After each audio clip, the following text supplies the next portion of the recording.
Charlie, I'm just going to get right to it. Let's go to number 1, and you're going with the Cardinals selecting Kyler Murray, so no big surprise there.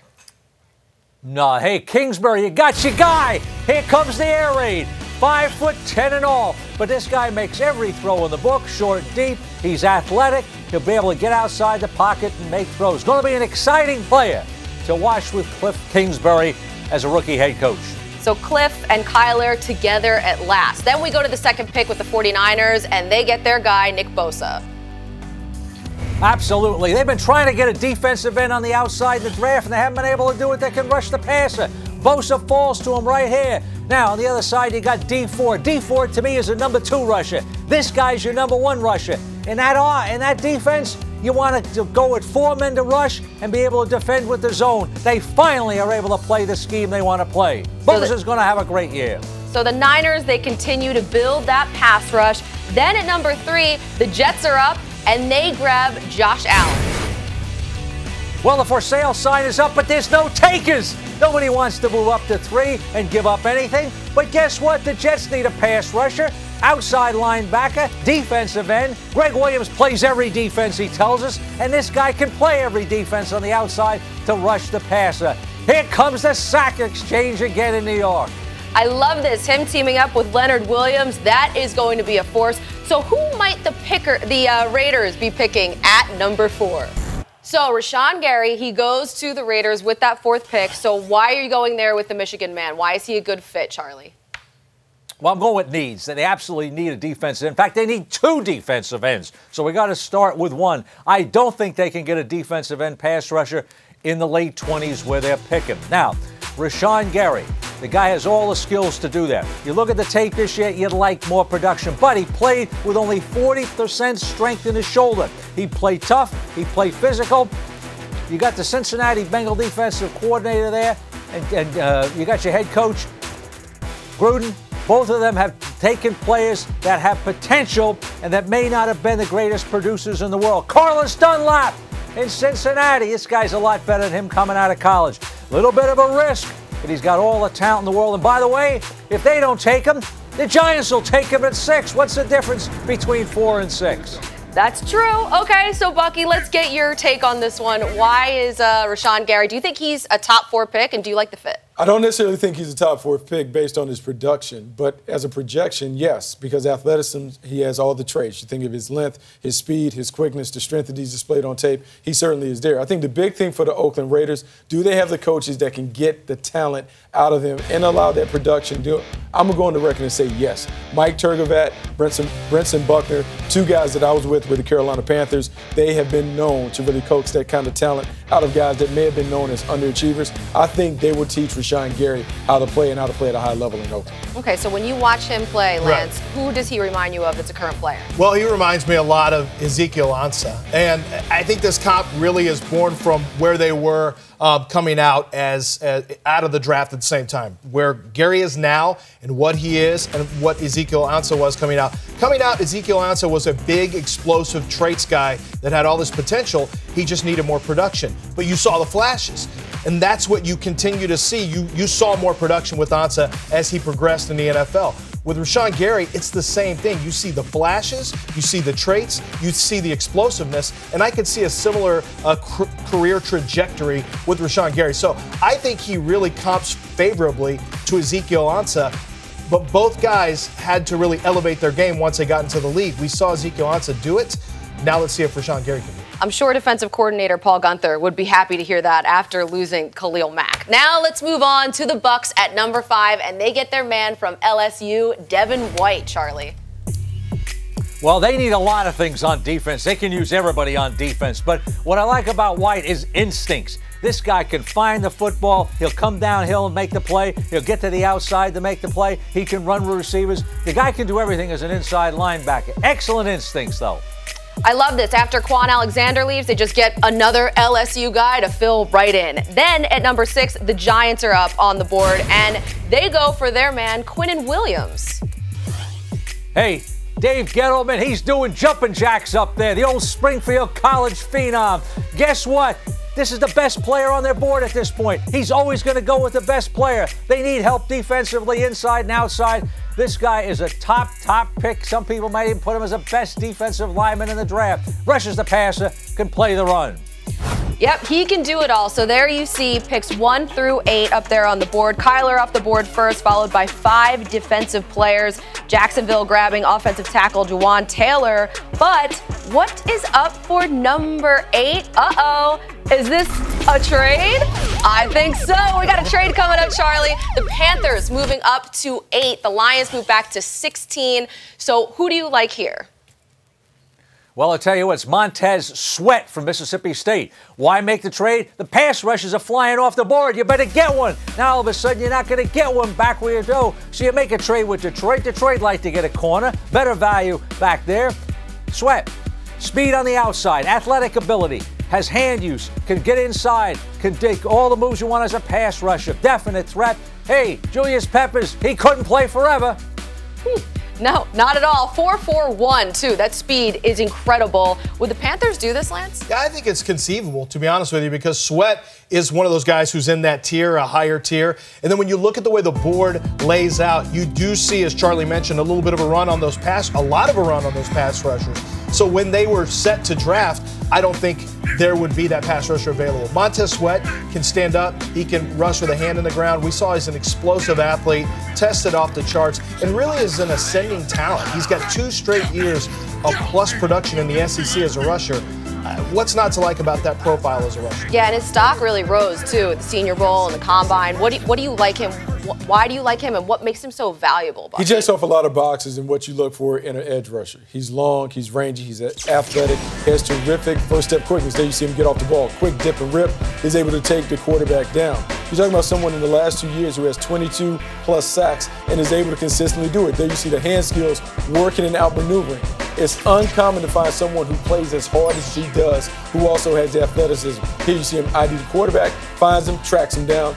There's an art to being able to get quarterbacks down. He has mastered it. He is an artist on the edge. One of the reasons why I've really fallen in love with him throughout this process. He's a dominant player who understands how to play the game the right way. Also, he's not afraid to be a guy that is a factor against the run game. They could certainly use a guy like him, especially in the division where they have Drew Brees and Matt Ryan, those quarterbacks. So I like that pick there for the Panthers. And look, you guys can play it along too right at home. Just go to NFL.com, predict the pick, and it's open right now. You can do your own mock drafts and see how you score against other users. It's a great game. I might go and do it after the show. Who knows what's going to happen? I think I might do one.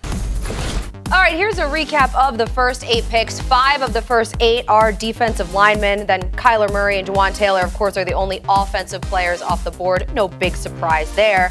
But now we have the number 9th pick on the board here for the Bills. And Charlie, you have them going with Andre Dillard. Absolutely. You got a franchise quarterback potentially in Josh Allen. Protect him.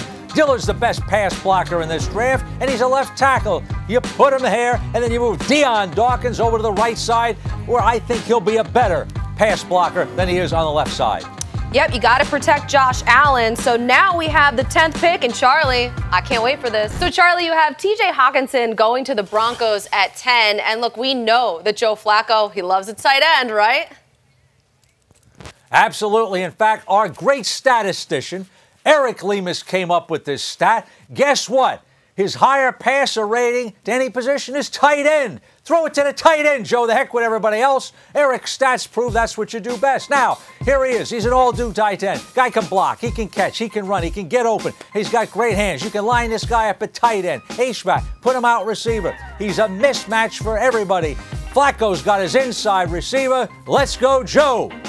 So they're sticking with Joe. Lance, how do you like this fit with the Broncos? I think it's one of the cleanest fits in any mock you can have. I really, truly believe that Hockenson to the Broncos makes some of the best sense that you'll see in any mock draft because it's simple. Not only is it a big need, he's the perfect fit for a quarterback that can push it down the field and rip it into the seams. And that's what TJ Hockenson can do. He can work the second and third levels as a pass-catching tight end. And he's a good blocker, too. So he steps in right away into their wide position. That's a key right there. He can catch and he can block. So who does he remind you of? He reminds me of Jason Witten, the guy who retired and came back and is now playing for the Cowboys again.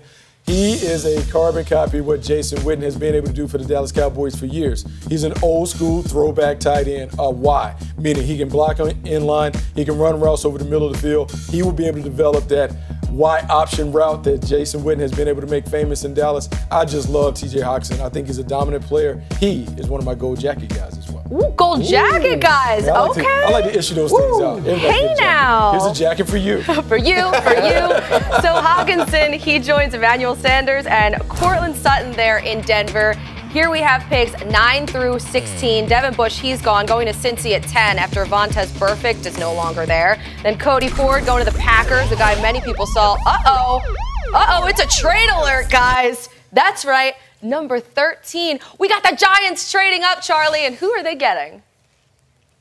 Well, I'll tell you what, the Redskins are sitting there. They need a quarterback. The Giants can't believe that their man, Dwayne Haskins, is on the board. Miami, no, they're not going to take him. They want to build with physical people up front. So here come the Giants, and they get their man, Dwayne Haskins, big, strong-arm guy. He'll throw right through the winds at the Meadowlands. He doesn't have to play right away as he learns the system. My best quarterback in the draft, and he's going to the Giants. So they're leapfrogging the Redskins here for the quarterback. Could you see this happening, Lance? Yeah, I could, but here's the problem. I think a lot of this is going to depend on what happens with the Arizona Cardinals and Josh Rosen. Because if the rumors about Rosen to the Redskins end up materializing, then all of a sudden Washington is no longer that team that poses a threat. So I don't know if the Giants would make that move up. So I think a lot of this is contingent upon whether or not Rosen gets moved on draft day to the number 15 spot. Look, there's a big game of dominoes, but I do believe this is something that could be in play. Dwayne Haskins is the best quarterback in the draft. I love the way he spins it from the pocket. He's an old-school classic drop-back quarterback. The Giants have one of those in place, but now you get a younger, sleeker version with better arm talent. You surround him with the right weapons. I think he's a franchise quarterback that can win a ton of games. Franchise quarterback, younger, sleeker version. Uh-oh. I like the sound of it, but you know. New York State of Mind, it's the Jay-Z version instead of the Frank Sinatra. That's perfect for the Giants. Here's a look at Charlie Casserly's 1 through 16 picks here in his mock 2.0. As you can see, the first 3 picks, Kyler Murray, Nick Bosa, and Josh Allen there. No big surprise, but the first surprise, we have the Panthers trading up, swapping spots with the Lions to get Montez Sweat. And then over here at 13, the Giants taking their quarterback, Dwayne Haskins. They trade it with Miami, who have the number 17 pick, and that brings us to Clutch Picks presented by Bridgestone. And Charlie, you're going with Christian Wilkins here. Hey, Miami trades back, and they get the player they would have taken if they hadn't made a trade. I got Wilkins as a top 10 player in the draft ability-wise. Why? Quick off the ball, explosive, can stuff the run, good bull rush on the pass rush, and also shows the athletic ability to win one-on-one with quickness as he does there. So the rebuild has begun in Miami. Then at 18, the Vikings are on the clock, and they get an offensive lineman to help protect Kirk. Absolutely. You got to protect Mr. Cousins there. Now, here's the thing with Jonah Williams. I know he can play guard, but he lines up at tackle, and he did a pretty good job. So I would line him up at tackle. If he doesn't do it, you move into guard. But if you line him up at tackle, you move Riley Reef into guard. Either way, you're going to be better at one of those 2 positions with Jonah Williams. That definitely fills a pressing need for the Vikings, and that was Clutch Picks presented by Bridgestone. The first wide receiver off the board, DK Metcalf at 19 to the Titans. So why do you like this fit with Marcus Mariota and the Titans? Well, I'll tell you what, Colleen, when you look at these receivers, you can ask 5 people how they rate them, and you'll probably get 5 different ratings. The thing I like about Metcalf that helps Mariota is deep speed. That's one thing they don't have. This guy's got great speed. He plays fast on tape, and he runs fast when you time him. That's the combination you want to see. What he does is he changes the defensive coverages. Now you got to lay off him. That's going to loosen up the run for Derrick Henry, who's an outstanding running back. It's going to help simplify the coverages that Mariota is going to see. Not that he can't read coverages, but this guy's got great speed. The hands, to me, are above average, and the routes aren't as bad as people tell me. I think this guy's got some potential to improve on routes. So all of a sudden, you got to change those coverages. Derrick Henry going to get an extra 50 yards a game. How about that stat? I love it. I like it. Probably yeah. not true, though. Watching DK Metcalf, he just looked like a monster, besides the 3-cone, at the combine. But why do you like him, Bucky? I like him because he's a specialist. He's a deep ball specialist. He is someone that you can build around if you just ask him to be a vertical playmaker. Speed, burst, explosiveness, his ability to take off the defense, take the top off the coverage is second to none. And when we look at the tape, it shows up right away. Here, one-on-one, forget about it. Big, physical, has a great job of getting inside, and then he can separate. Look at the separation right there. How about 3-4 yard separation? Then he reaches out, makes the catch, and then he finishes it. Charlie talked about his ability to change coverage and change the way defenses have to play against physical run team. His explosiveness allows you to do so. Once again, guys off, ease up the cushion right away, goes and gets it. Look, if I'm a team that I take DK Metcalf, I'm only going to ask him to run 4 routes. Go, post, deep over, and an occasional comeback. Because, once again, comeback, catches it, makes it happen down the sideline. These are the kind of plays that he can make.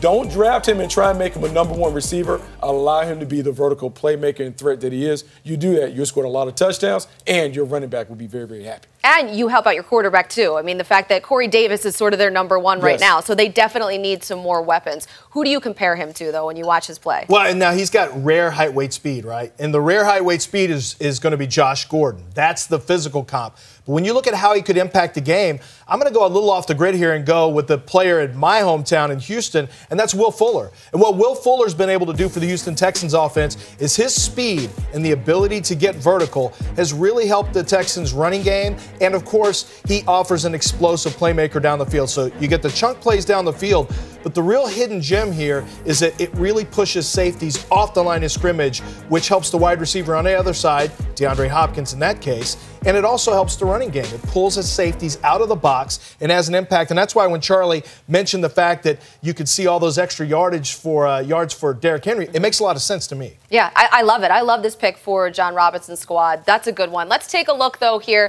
at picks 17 through 24. The Steelers, they grab a corner there. Washington's Byron Jones. Brian Burns, he's off the board to Seattle. And then, trade alert.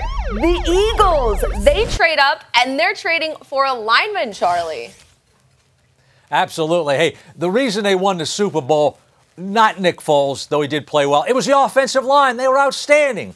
Last year, the offensive line at the end of the year, Nick Foles never got hit. It's always been the offensive line, starting with Andy Reid. Howie Roseman learned under Andy Reid. Jason Peters can't play forever, so here comes Greg Little to save the left tackle position for the next 10 years. Like this guy as a pass blocker. Very smooth, good knee bend, good leverage. Charlie, I don't know how I feel about the Nick Foles shade, but that's okay. We'll move right along. No worries. Let's go to the next pick here. The Raiders at 24, and they're going with a tight end, Irv Smith. Yes, sir. Now, good lineage. We know his dad played in the National Football League. What I like about him is the speed and explosion. This guy gives you a deep threat, and that's what you want from the tight end position. He plays fullback, H-back, tight end. They line him up wide, so we know he's a smart guy that can play multiple positions. Is he a top blocker? No. But Jared Cook sure wasn't. Anyway, this guy will improve and be a better blocker than Cook. When you line him up, and here comes the rest of those guys, they got Antonio Brown and Terrell Williams. Hey, who are you going to cover? Only can double one of them. Hey, that's a fact right there. So what do you think, Bucky, when you see Irv Smith in this lineup? Oh, I like the fit. I actually like the fit of Irv Smith going to the Oakland Raiders, and part of it is because John Gruden comes from Mike Holmgren's coaching tree.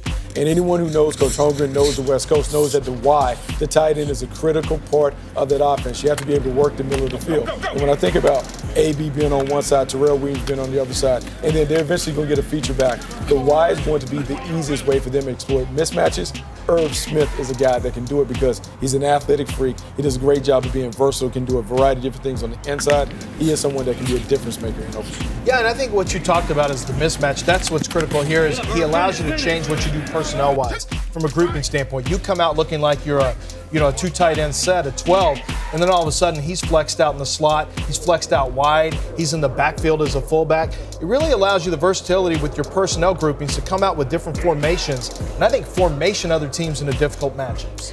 I just keep thinking about that juke move in the Mercer game when I think of him. It's It was really something else. It was a special move, I think. So we have Irv Smith going to the Raiders there. Welcome back to Mock Draft Live. Here's a little refresher. Picks 1 through 8 in Charlie's Mock 2.0. And Carolina popping in there at 8 to get their guy, Montez Sweat, in the trade up. Then we have 9 through 16, the first tight end off the board to Denver at 10, TJ Hockenson. 17 through 24, the first wide receiver off the board there. 19 to the Titans, DK Metcalf. And that brings us to 25, the Ravens on the board. And they go with Hollywood, Charlie. Marquise Brown, yes, sir. Lamar Jackson's got his go-to guy. This guy will be one of the best slot receivers in the NFL right away. Explosive speed. Probably the fastest guy in the draft, in my opinion. You're not going to cover this guy with your third corner. You may not be able to cover him with your number 1 corner. Guy is outstanding at making big plays. He's one of my favorite receivers in this entire draft. Then you have at 26 the Colts. They're going with another receiver. The receiver run is starting. A.J. Brown, Ole Miss is off the board. Well, I need to get a guy opposite T.Y. Hilton. They signed Devin Funchess in free agency, but I don't think that's the answer here. Now, to me, this guy's the best all-around receiver in the draft. Best thing he does is separation from the defensive back on his route and his run after catch. He is not a top speed guy, but T.Y. Hilton is, so they'll be okay there. Yeah, he sort of looks like a running back a little bit after the catch. So I'm going to ask you guys this here. Best receiver in the draft. Bucky, you are up first. You know, normally I would say Marquise Hollywood Brown because Hollywood Brown has explosives. But I'm going to go another Brown. I'm going to go with A.J. Brown from Ole Miss. A.J. Brown is a versatile playmaker. And for my number 1 receiver, I want a guy that can do it all. He can line up outside. He can line up inside in the slot. He can dominate with big body moves. He also has enough quickness to create separation. And what I like about him, when I look at the tape, I see the production to match the traits. He's going to be a dominant player in the league. Lance? I think this is a really hard one. My highest grade is DK Metcalf, but that's he might be a. And A.J. Brown and Marquise Brown, more he will be a type of player. And what I mean by that is, you know, Marquise, here's what I know I'm getting with Hollywood. A guy who can stretch defenses just like you're seeing.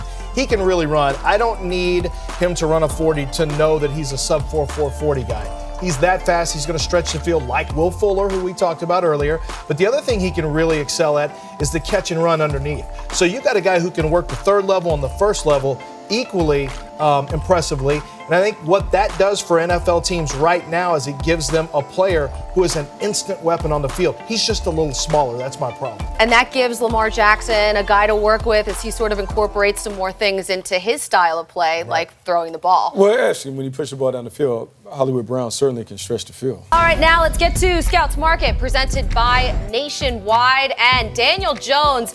Charlie Casserly has him going 28 to the Chargers, Phillip Rivers' successor, but you can see here where he kind of falls, where his stock is on everybody else's drafts, mock drafts on NFL.com.